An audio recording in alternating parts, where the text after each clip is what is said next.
Can you, without moving your sternum, can you do a heel tap? Can you barely lift your heels? Well, if I'm hitting a driver, right, keep the butt of the club right there, I'll go little step, big step. So I have a wedge, sand wedge, I have a 7-iron, and I have a driver. I like to see the middle of your feet align with the outsides of your shoulders. It's not gonna let you move off balance. If you're on your heels and you're about to fall off a cliff, your brain is gonna go, you better move forward.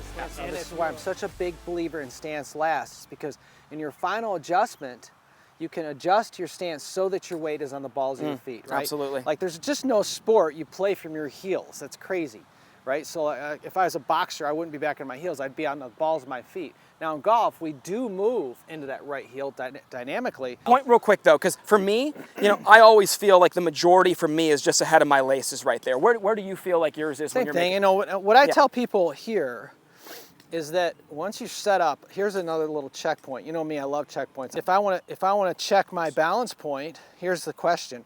Can you, without moving your sternum, can you do a heel tap? Can you barely lift your heels, right? So if you find it's easier to set up where you can lift your toes, we're in trouble, right? So I want to just be in a position where a lot of times, Cantley does this, right? If you watch his feet, he's just kind of moving around. And a lot of guys will kind of move around a little bit. Well, a lot of that to me is they're probably figuring out exactly where their balance point is. So they're starting from a balanced position. I think most amateurs are stiff and stagnant and exactly in right. a bad balance point. 100%. I've had a lot of success with my players just simply getting an alignment rod, getting those 2 dots. I watch guys on tour do this regularly. Ball position ranges from middle of my stance, sternum, to my left shoulder, wedge is woods, and everything else would crawl in between. So I'd have 3 dots on the ground. They would outline where my width of stance needed to be for wedges, mid-irons, and woods. And then I was able to see where my ball position would be relative to the center of my body. It kept my setup consistent. And so I have a wedge, sand wedge, I have a 7-iron, and I have a driver. And I just wanted you to run me through what you taught me at a young age and what our viewers should know. Todd told me, and what made all the sense in the world, it's relative to the center of my body, okay? So one of the things that I used to like doing was I would always hold that golf club in line with my zipper to define the middle of my stance. I did this a lot with putting, especially with ball. Stand to the handle. Stand to the handle, right? I'd stand it right here. Come over here for me, Kevin. So here's a really simple way to control your ball position. I mean, if you walk in and you always kind of set the butt of the golf club just left of your belt, right, where you're plugged in, and you take a step, and right now, the ball's just in front of my instep, my right foot, as I step into the shot. Well, if I'm hitting a driver, right, keep the butt of the club right there, I'll go little step, big step, right?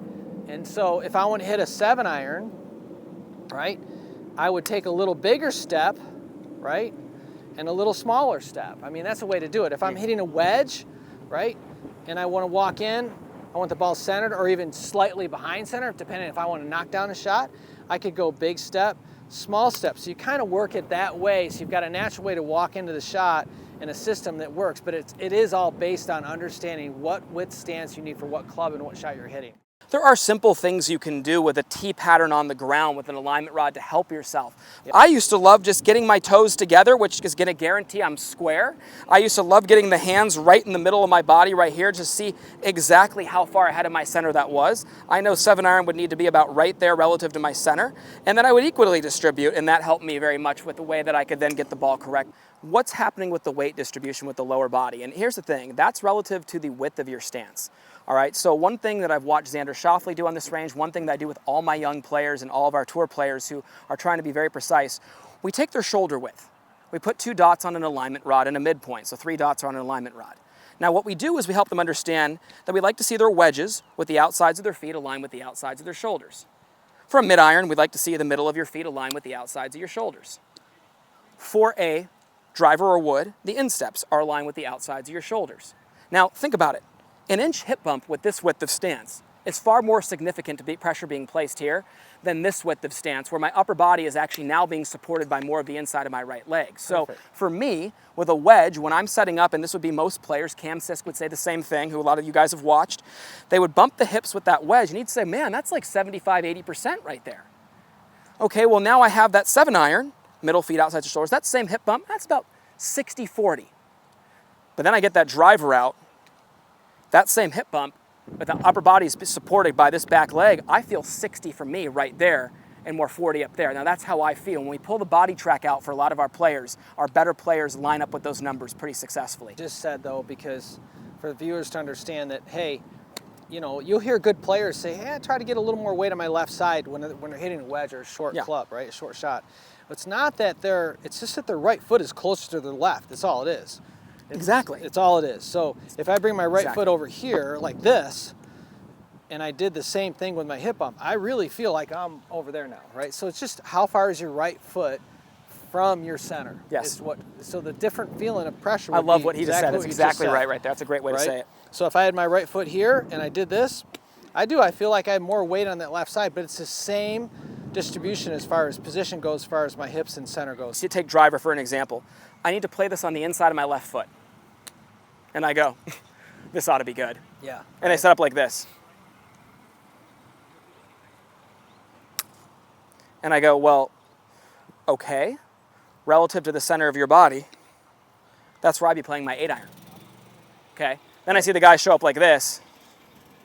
And they're wide open, and yep. And I see the ball out here, and I go, huh, no. So really ball position would be aligned right here. But here's the thing. That's given the insides of my feet are aligned to the outsides of my shoulders. And that would then bring the insides of my feet to where the ball position could actually be, more on the shoulder here, closer to the armpit. Right. Okay, with a wedge, for example, right? This one shouldn't be a problem, but what it does is that I think what width of stance does with a wedge and ball position does with a wedge, it really affects the ball flight and the angle of attack. You know, if a guy gets wider, you always told me they're going to have more of that U-shaped swing. That's why we're setting up. I think two things with a driver are helping you hit up on a golf ball without actually trying to hit up. Hit up on it. Okay, because most people that try to hit up hang back to do it. Well, with a wedge, one thing you always helped me with was understand that, okay, I want this thing more right underneath the sternum here. And then I widen the stance a little bit to where the outsides of my feet were now aligned with the outsides of my shoulders. The combination of that ball position, the hip bump, and the width of stance gave me the flight that I needed. Yeah. And that was big as well. And then with 7-iron, you know, I grabbed a 7-iron. I would make sure the width of my stance was correct again, kind of middle of my feet, aligned with the outsides of my shoulders. And I just would find my midpoint again, and I just would play it a little bit ahead of that. So there are ways that can work for you individually. Todd and I like to run through a couple and don't have just a set way, but we're trying to cater to a big general public here and not just one person in front of us. The one beauty of if you come and see us in person, and I do know this about Todd, it's why I went and saw him. If you come to me, we will cater this specifically to you. And we will absolutely help you develop your best process. But from our years of experience, 40 years, 13 years, that's pretty cool. Why stance last? The reason why stance last is because for most amateurs, I would say stance is first. I watch people all the time walk into the golf ball. They haven't really got their grip right. You know, the club's here, and they're kind of like this, and they plant their feet. All right, well, I'm a human being, and we're not robots. It's impossible to step into the shot before you've taken your grip and before the club is committed to the ground, before your upper body's in position to be correct every time. If you happen to step a half an inch too close and you're committed to that distance, you're going to make adjustments further up the chain because you didn't take your stance last. So the way you kind of get away from that problem, and what's cool about this is, you know, we have 14 clubs in the bag.